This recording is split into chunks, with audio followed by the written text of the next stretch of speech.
আজ যেহেতু বিশ্বকর্মা পুজো, তো বাড়িতে যেহেতু গাড়ি আছে, তো একটু তো পুজো করতেই হয়, তাই না? তাই দেখো এখানে আমি সব কিছু পুজোর জোগাড় করে নিচ্ছিলাম, আর তোমাদের দাদাভাই আমাকে একটু ভিডিও করে দিচ্ছিল। তো দেখো এখানে আমি পুজোর জোগাড় করতে বসে পড়েছি। দেখো তোমাদের দাদাভাই বলে বলে দিচ্ছিল কোথায় সিঁদুরের ফোঁটা দিতে হবে, তো সেইখানে দিচ্ছিলাম সিঁদুরের ফোঁটা। আমার সিঁদুরের ফোঁটা দেওয়া হয়ে গেছে।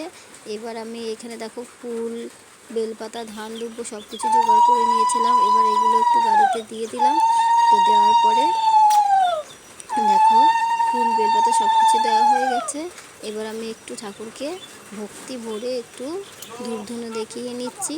তো ভগবানকে তুমি যা দেবে ভগবান তাতেই সন্তুষ্ট, তাই না? ভগবানকে যদি তুমি শুধু ফুল বেলপাতা দাও তাহলে ভগবান তাতেই সন্তুষ্ট, যদি তুমি ভক্তি ভরে রাখো।